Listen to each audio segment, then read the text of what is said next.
શ્રી શિવ મહાપુરાણ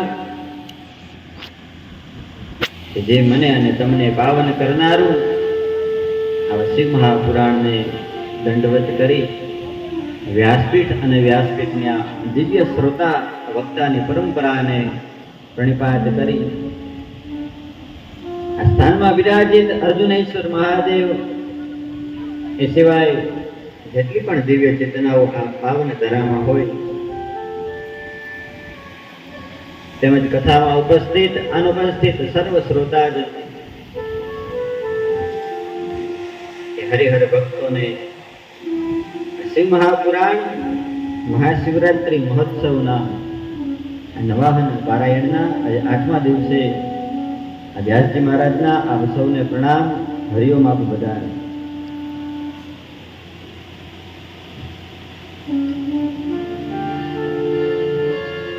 यो धरति भुवनान् सत्त्वगुणवान् स्रष्टा रजसंश्रय संहर्ता तमसान्वितो गुणवतीं मायामतीत्वस्थितः सत्यानन्दमनन्तबोधममलं ब्रह्मादिसंज्ञास्पदं नित्यं सत्त्वसमन्वयादविगतं पूर्णं शिवं धीमहि पूर्णं शिवं धीमहि.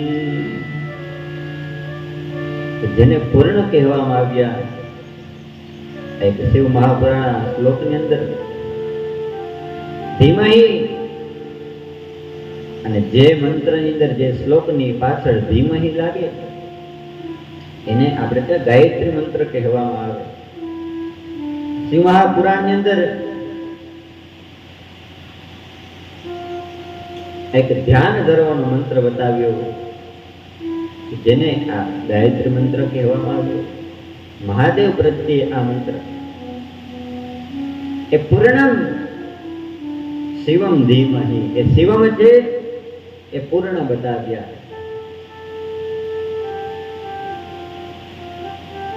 અને આપણે બધા અધૂરા છે.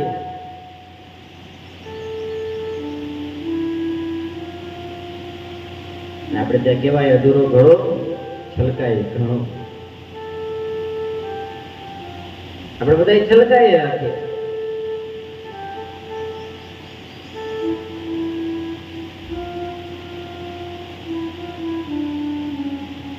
એક સમયે રાજ્યાભિષેક થતો હતો ત્યારે બધી કન્યાઓ એ પિત્તળના બેડા લઈ અને પાણી ભરી અને જતી હતી. પગથિયા ચડતી હતી. એવામાં એક બેડું એનાથી પડી ગયું અને એ બેડું જે રીતે દળતું દળતું નીચે આવે છે એ જોઈ અને વિદ્વાન જનોએ એમાંથી સ્તુતિ બનાવી લીધી. ઠઠમ ઠઠમ ઠહ ઠઠમ ઠઠમ ઠહ. ઠમ ઠમ કરતું કરતું નીચે આવે છે. રાજ્યાભિષેક કે રાજ્યાભિષેકના સમયે એના ઉપર આખો શ્લોક બની ગયો. આપણે બધા ખખડીએ બહુ રાખીએ. અધૂરો ઘડો હોય એ વધારે છલકાય. એટલા માટે આપણી અને શિવની વચ્ચે એક ભેદ છે. એટલા માટે શિવને પૂર્ણમ શિવમ ધીમહિ એવા પૂર્ણ રૂપ શિવના શરણે જવું આ પ્રકારે કહેવામાં આવે. આવું બધું મહાદેવનું સામર્થ્ય. એટલા માટે જ આપણે આ શિવ કથાના આશ્રિત થતા હોઈએ, શિવાલયોમાં જતા હોઈએ. ગઈકાલે પણ દિવ્ય રૂપે આપણે બધાએ દ્વાદશ જ્યોતિર્લિંગનો પ્રસંગ અહીંયા આપણે ઉજવ્યો અર્જુનેશ્વર મહાદેવના સાનિધ્યમાં. ને એ સિવાય મારા મનનો સંકલ્પ હતો એ પણ ગઈકાલે પૂર્ણ થયો. એટલા માટે વધારે મને પ્રસન્નતા થઈ. નક્કી નતું કર્યું, પણ પેલા દિવસે વ્યાસપીઠે બેઠો અને પછી ભગવત કૃપાથી એવી ચેતના મળી કે આપણે એક ધાન્યની શિવલિંગ બનાવી અને આપ બધાના સહકારથી આ એક દિવ્ય ધાન્યની શિવલિંગ આપણે તૈયાર કરી માનસિક રૂપે આપણે એ પૂજા કરી અને અહીંયાના ગોપાલદાસ બાપુ પૂજારી શ્રી છે એને આપણે અર્પણ કરી. અહીંયા બેસીએ પછી વક્તાના મુખેથી શું નીકળે એને પણ ખ્યાલ નથી હોતો.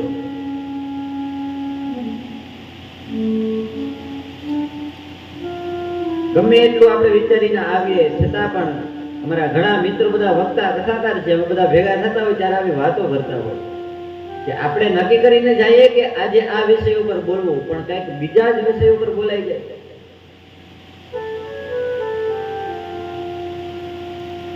અમે તો ખાલી અહીંયા બેઠા છીએ, અમને બોલાવે છે તો મહાદેવ, તો ભાગવત કથા કરતા હોય તો બોલાવે કૃષ્ણ.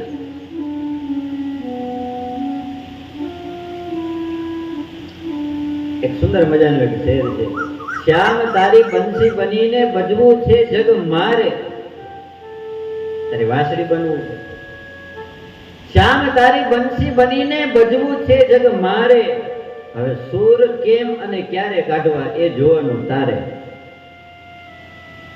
અમે તો એક માધ્યમ બનીને અહીંયા બેસી જઈએ, પછી અહીંયાથી એ ભગવાન ધારે એ બોલી શકીએ, એ શ્યામ એ શિવ એ ધારે એ બોલી શકીએ. અમે અમારું ધાર્યું ન ચાલે, એટલા માટે અમે બધા મિત્રો બધા આવી રીતના ચર્ચાઓ કરતા. અને ખબર નહીં શું એવું થયું કે પેલા દિવસે મારાથી બોલાઈ ગયું કે એક શિવ સંકલ્પ મારો છે કે આ કથામાં આપણે આ ધાન્યની શિવલિંગ. મને તો આ પ્રકારે, હું તો બાપુ સાથે વધારે પરિચિત પણ નહીં,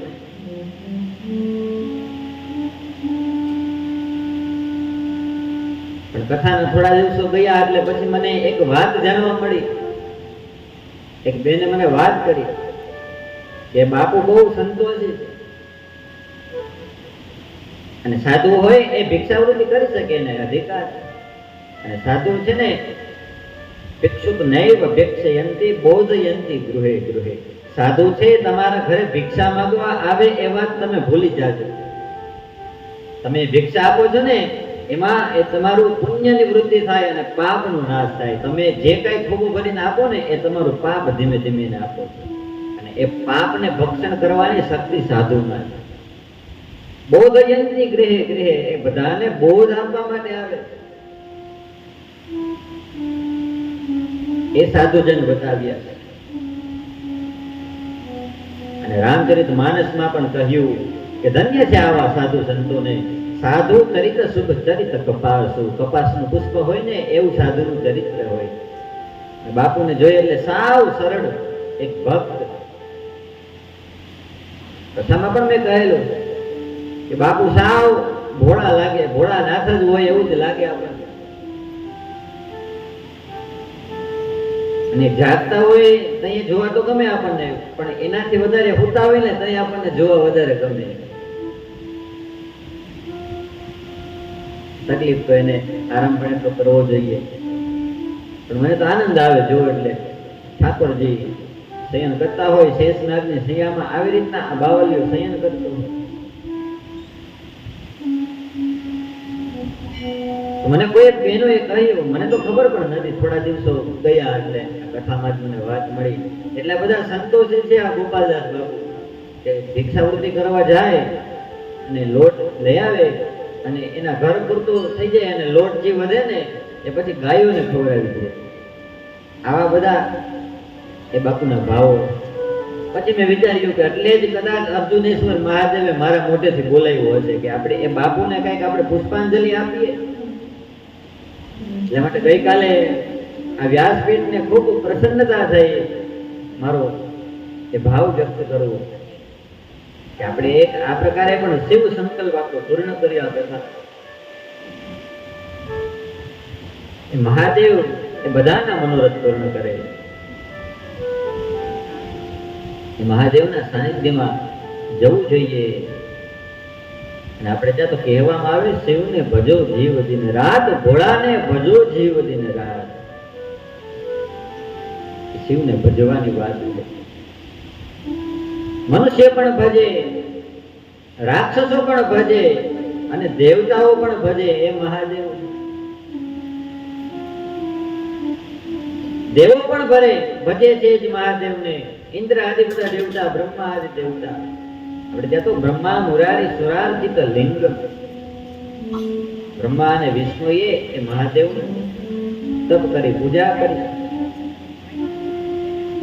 મને કહેવા દો, આ શ્રીમદ શિવ મહાપુરાણમાં કહેવામાં આવ્યું કે એક વખત દ્વારિકાથી કૃષ્ણ ભગવાન ગયા છે કૈલાસ તરફ, હિમાલય તરફ ગયા.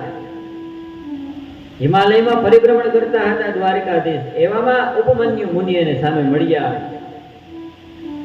એટલે કૃષ્ણ કહે કે મને તમે શિવ મહિમા કહો. અને ઉપમન્યુ મુનિએ એ શિવનો મહિમા કહ્યો.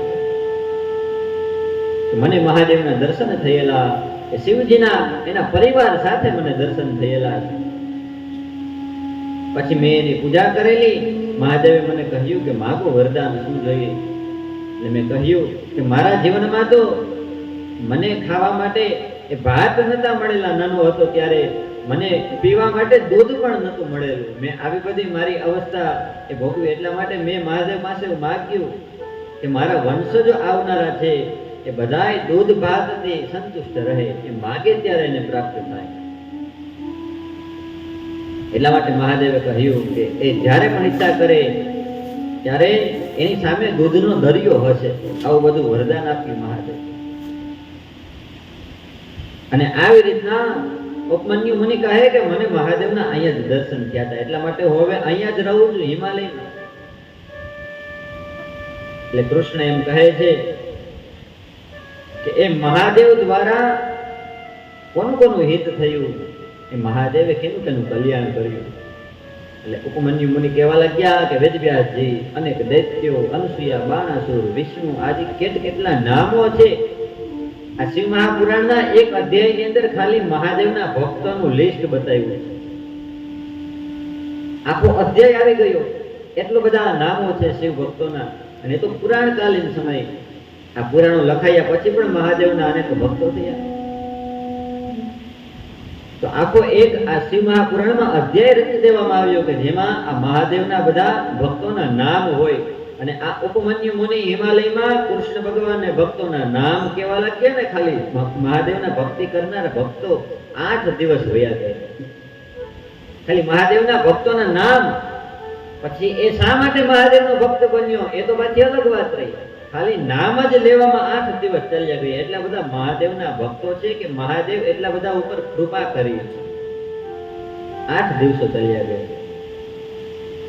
દ્વારકાધીશ કહે કે મને પણ આ શિવજીના દર્શન કરાવો, હું અહીંયા રહી અને તપ કરીશ, આપ કહો એ પ્રકાર.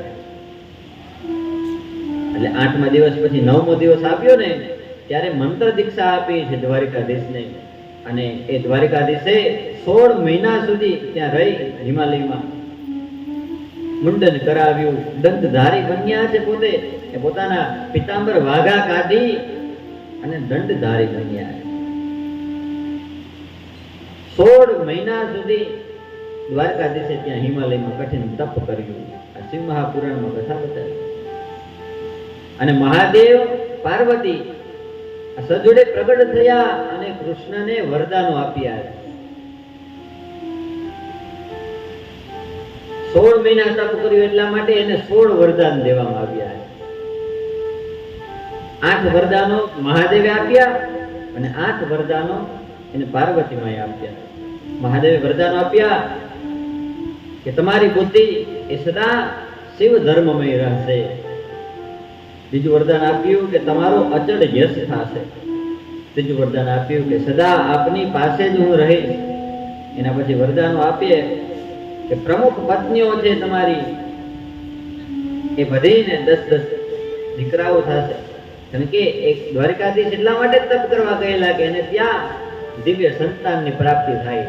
અને એ મહાદેવે એને વરદાન આપ્યું કે તમારે ત્યાં 10 દિવ્ય પુત્ર પ્રાપ્ત થશે. આવી રીતના એ કૃપા થઈ અને દ્વારિકાની અંદર જે કાંઈ ભગવાનના પત્નીઓ હતા, એ બધી પત્નીને 10 દીકરા થયા, અને એથી વધારે 8 મુખ્ય પત્રાણીઓ આપણે જ્યાં કહેવામાં આવે, એ 8 ને 10 દીકરા, એટલે 80 દીકરા થયા દ્વારકાધીશ. ભાગવત ખોલીએ તો એમાં પણ પ્રમાણ મળે કે 16,108 રાણીઓ ભગવાન, એ બધી રાણીને 10 દીકરાઓ થયા. તો ગણી લો કેટલા દીકરા હશે ભગવાન.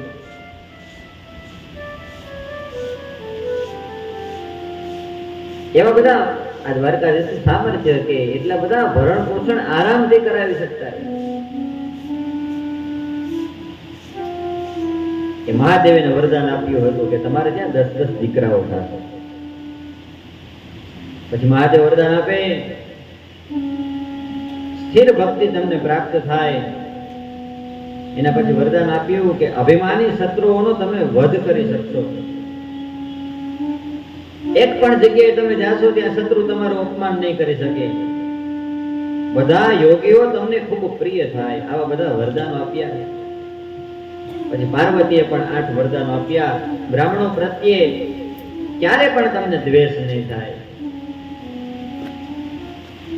આવું બધું કહેવામાં આવ્યું, બ્રાહ્મણનો મહિમા બતાવવામાં આવ્યો. અને એ જ દ્વારકાધીશ પોતાના દીકરાઓને દ્વારકાની અંદર બોધ દેતા કે બેટા, આપણા ખજાનાની અંદર ક્યારેય પણ બ્રાહ્મણનું દ્રવ્ય ન આવવું જોઈએ. આપણને પણ બધા વડવાઓ કહેતા હોય કે બ્રાહ્મણનો એક પણ રૂપિયો આપણાથી ન આવી જવો જોઈએ. અને કે આ બધા ધર્મ કહેવામાં આવ્યા. સાધુ છે, ગૌ માતા છે, બ્રાહ્મણો છે, આ બધા ધર્મની ઉપમા આપવામાં આવી છે. બધા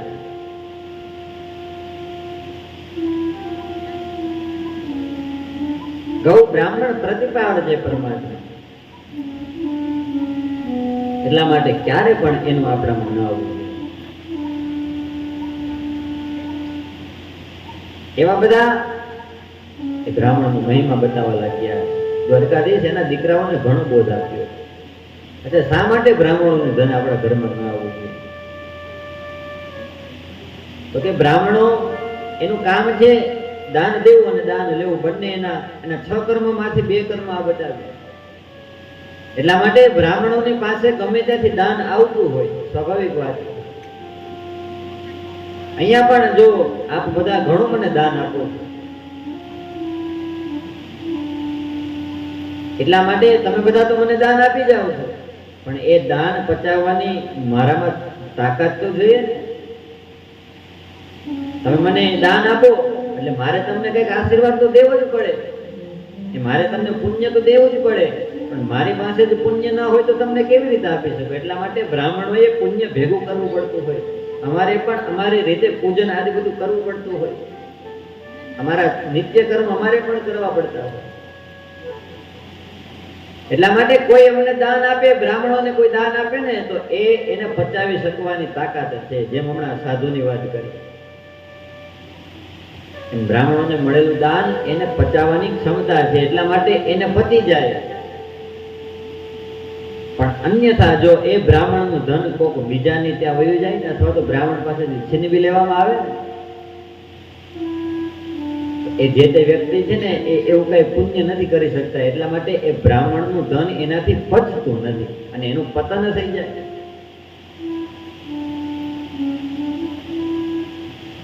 એટલા માટે એ બ્રાહ્મણનું ધન આપણા ઘરમાં ન આવે, એવો એક ભાવ બતાવ્યો દ્વારકાધીશે. અને પાર્વતી એને વરદાન આપ્યું કે તમે બ્રાહ્મણો પ્રત્યે ક્યારે પણ તમને દ્વેષ નહીં થાય. તમે સેવા કરશો, તમારા માતા પિતા તમારા ઉપર પ્રસન્ન રહેશે. તમે જ્યાં જાશો ત્યાં તમે બધે અનુકૂળ થઈને રહેશો. સારા કુળમાં તમારો જન્મ થશે. તમે સેંકડો દેવતાઓના યજ્ઞ કરશો. હજારોની સંખ્યામાં યતિ સંન્યાસીઓને તમે જમાડી શકશો તમારા ઘરે. તમારો પરિવાર તમારા ઉપર સદા પ્રીતિ અને શાંતિ રાખશે. હજારો પત્નીઓના તમે પ્રાણ પ્રિય બનશો. આવા 8 વરદાનો મહાદેવ અને પાર્વતી આપે છે. આવી રીતે 16 વરદાનો એ કૃષ્ણ ભગવાનને પ્રાપ્ત થયા. 16 મહિના સુધી એણે ત્યાં હિમાલયમાં તપ કરી. અને મહાદેવ કહે કે તમારે ત્યાં શાંત પુત્ર થશે એ સ્વયં સૂર્ય જ કહેવામાં આવશે. સૂર્ય તમારે ત્યાં શાંત બનીને આવશે. અને આવી રીતે ત્યાં શિવજીનો ગુઢ મહિમા જાણી અને ભગવાન દ્વારિકામાં પ્રયાણ કરે છે.